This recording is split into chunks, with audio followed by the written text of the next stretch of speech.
Hello and welcome to yet another episode of the Culture Hour. My name is Shelley Smith, your hostess and owner of Premier Rapport, where everything is workplace culture. Everything around culture starts with people and being able to lean in. And again, to continue my CEO series, I had reached out for a Forbes article and I had some great submissions. And today I've got another guest on. So we're going to continue the lean in of culture during COVID and training and development. So to get started today, and hopefully I will not mess up her name. You guys know how I am with names. I like freak out at the beginning of every single broadcast with a name. So Stephanie Nivinskus is Bingo. all right. Woohoo. I'm living the dream that I said it. Is the CEO of Sizzle Force Marketing. I love the whole Sizzle Force thing. If we've got time, we'll unpack how you came out with that.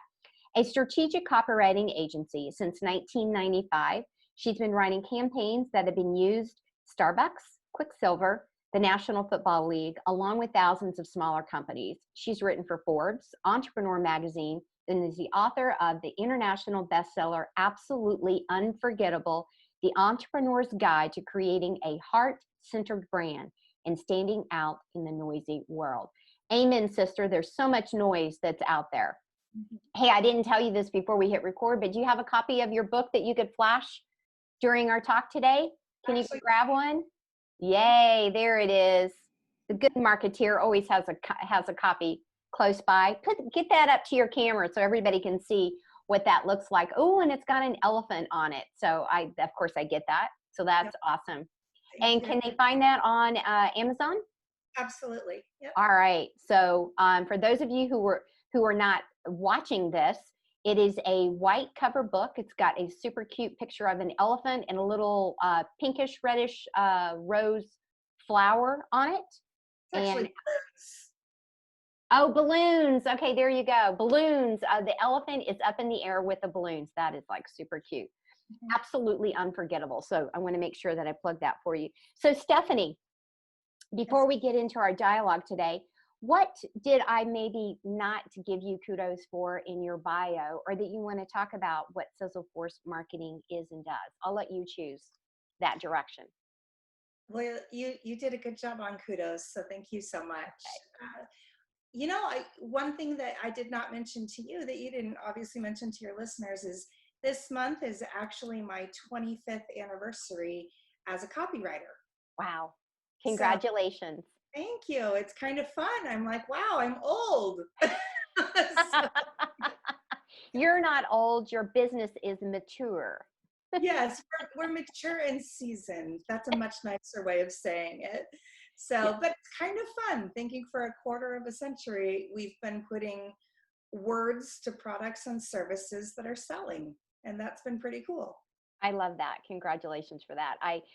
Part of my my personal bio is the over 3 decades, and people always like, yeah, really? I was like, listen, I've been working since I was 11, and I'm now 55. So yeah, now you're going to start seeing over 4 decades. It is what it is. I am highly seasoned and cured. And just like a fine wine, baby, we get better with age. There you go. There you go. So Stephanie, again, you had did a great response to my Forbes call out. And so that's why you're on here today as well. So we were having a discussion, or my questions were around, what are you doing inside of your company, leaning deeper into workplace culture, training and development during the time of crises? We have multiple ones now. So why don't you unpack and tell the viewers what you said to me, what you're doing, why you're doing, some of the wins, the lessons. And so now let's hear your voice. Yeah. So one of the things that I thought about really early on in the whole COVID part of the crisis was, gosh, this is a critical time and people are going to see the best in their workplace and they're also going to see the worst in their workplace, and specifically with their CEOs or directors or managers, whoever they report to. And so we have a real opportunity right now to show up for our employees, or to be scarcity minded and to be crisis oriented and reactive instead of proactive, and all of the other things that are not the right answer. And so I made a decision really early on that, there are a lot of unknowns still. Back in, what was it, late February was when this, started to really gain some traction. And then in March, it got crazy. And I decided very early on that I was not going to be part of the scarcity of all of this. And honestly, it was just an intentional decision. And I was not going to communicate an attitude and build a culture of scarcity, right? I was going to do whatever it took to keep everybody on my team. I was going to do whatever it took to keep the business coming in. I was going to do whatever it took to keep everybody in a healthy place as much as I can, right? As much as it's possible with me, I should say. Yeah. And so we've done some fun things, and we actually are already a virtual workforce. So we did have that advantage going into this, I should say, in that we had already ironed out the kinks that go along with that some of the more traditional workplaces had to make some really rapid adjustments around. But one of the things that I chose to do was, I'm like, you know what, everyone is so stressed out. And, I had one employee who was caring for an elderly grandmother. I have another employee whose husband is a pharmacist, and, just being around sick people all day long, the threats were very real for them. And so I was like, what do these people need? What do they need? Oh my gosh, they need a spa treatment. And so, as silly as it might sound, one thing that I did was I actually contacted an esthetician, and she owns a spa where I live in San Diego, even though I have people on my team live as far away as North Carolina. And we did a Zoom facial. Okay. Oh my gosh. I love that. So she found out everybody's skin intricacies and then put together little packages that were customized for everybody. And she walked us through doing a facial together. And it was silly and playful. And, I told them, come in your pajamas. We're at home. We're stuck with our situation, whatever it might look like. Let's have some fun together. And that was a hit. It's amazing how things that are perceivably simple, and yet when you do it with intentionality to really give a reward or recognition, you notice that obviously that they were stressed, that even though you were virtual already, that it brings a whole nother level when everybody goes into, this type of pandemic. And so I love and applaud that. What has been some of the rewards because of those actions that you're taking? I definitely feel like the employee loyalty just kicked up several notches. I think it was already high in our company because we work real hard at taking care of our team. But it definitely kicked up a notch. We actually are in the process of hiring a new employee, and we're working with a recruiting firm to do it. And she said, something that would be really fantastic in your ad is if you could have employee testimonials. Yep. And I had never heard of that. Maybe I've been under a rock, but I hadn't heard of that approach before. I was like, oh, that's interesting. Well, let me see. Well, they jumped at it. And they left the most beautiful, literally made me cry, testimonials. And that just attracts more people like them. It does. One of the things that on a side note that I work with the clients that are inside of my Culture Curator membership, as we create playbooks, the culture playbook piece, defining what right looks like. And one of the things that I give them as a best practice is those testimonies, and not only the written word, which I know is your forte, but the video, because you can add links. And so to your point, the impact that a potential employee has when they hear the words and see the emotions of an internal employee talking about their boss, talking about the CEO, talking about the workplace environment, man, that's priceless. That is priceless. And we're talking, 30-minute snippets or the short written word. So yeah, if people aren't doing that, I'm glad to hear that you're doing that and that you've already seen the success of that. The way I look at it honestly is it's very similar to how it is in copywriting, right? When we are writing copy to promote a product or a service, we can talk all day, we can write all day long about why a company feels that their product or service is better, different, easier, faster, whatever the selling points are. But any social proof that they get is going to carry so much more weight than anything a company can say about itself. Yep. And so I see it the same way.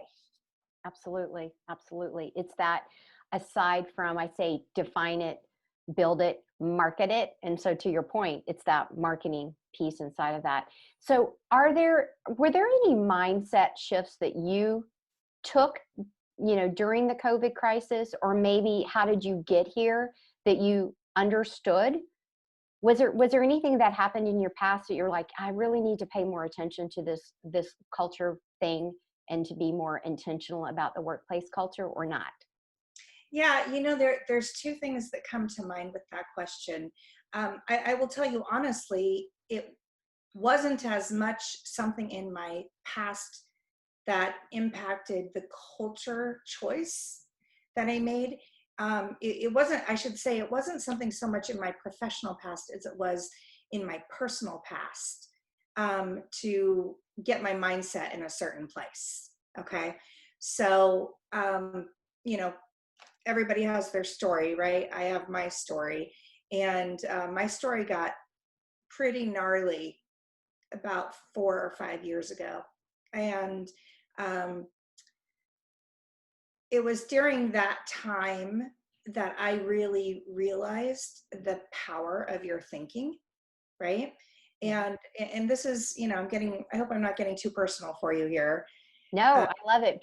Well, we just talked about giving the social proof in the experience, and that's what you're doing. So by all means, keep sharing. Okay. So we went through a horrible experience in our family. And through the healing of that experience, one of the things that I learned, if anybody goes back to their like Psych 101 days, if they were in school, right? Yeah, everybody learned about cognitive psychology. How you think affects how you feel affects how you behave, right? Mm-hmm. This took on a whole new meaning for me when we went through this really awful experience. And as a result of that, I walked away learning to become very aware of the way I was thinking. And that trickled into my business, absolutely, right? Because you're a whole person, right? Yes. It's not like what I can do in my personal life stays over here, and then I'm a different person when I show up at work, right? Mm-hmm. So it all, we're a whole person. And I think, for one, as a result of going through something which I would say in my experience was far worse than COVID, you kind of, I don't know if you want to say toughen up, Mm-hmm. but you build a certain amount of resilience, right? Mm-hmm.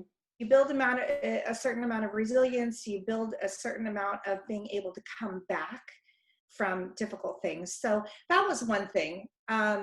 Also just really practicing being aware of my thinking. So I'm not going to lie. Certainly there were days when I watched too much news, or I saw too much on social media about like, oh my gosh, all these people are dying. All these people are sick. We're going to be in masks forever. Don't leave your home. Everyone's depressed. All these things are happening. And there were days when I watched too much of it, and I really battled what was happening up here. Yeah. And I had to practice some of those skills I had learned as a result of my personal experience of, okay, wait, how I think affects how I feel, affects how I behave. So if I sit here and I think about how awful this is, then I'm going to feel awful, and then I'm going to make decisions, and I'm going to behave from an awful perspective as opposed to from a forward thinking, proactive, healing, we're going to be okay, we're going to get through this perspective. So I love all of that, and thank you so much for sharing, because you're right. And I think anybody who, well, we're all still in the midst of this, and if I think you're in denial if you don't feel like it has affected you in one way, shape, or form, because if not, are you under a rock? Because how could it not, right? right. And to your point of the whole being, a lot of the things that some companies, not all, but some companies and leaders have set aside or tried to set aside over the years is the intentional relationship, that there is an intertwine between business and personal. Especially now, it's hard, it's almost impossible to separate, because we're working from home and everyone is at home, to your point. So how do you separate, the two of those?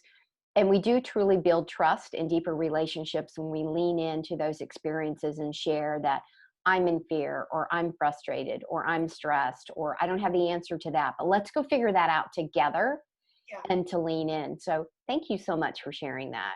Sure. As we go into a wrap today, are there particular resources, thoughts, or additional messages to those that are listening or viewing that you would like to express from one CEO to another CEO? Resources or thoughts? Turn the news off.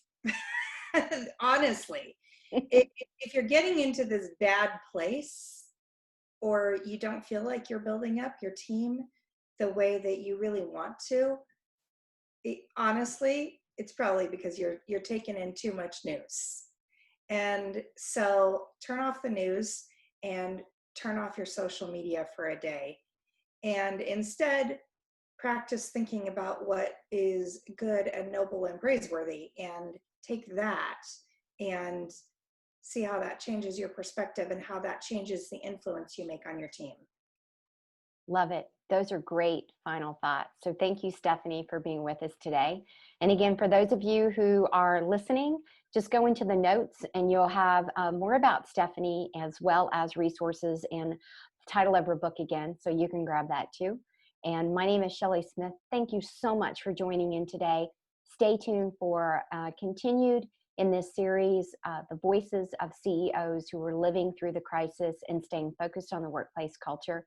Every single one of them have a different view, but their foundation and their understanding of you, we, us as the people working together is what makes a difference on every single given day in life. And that's why culture matters.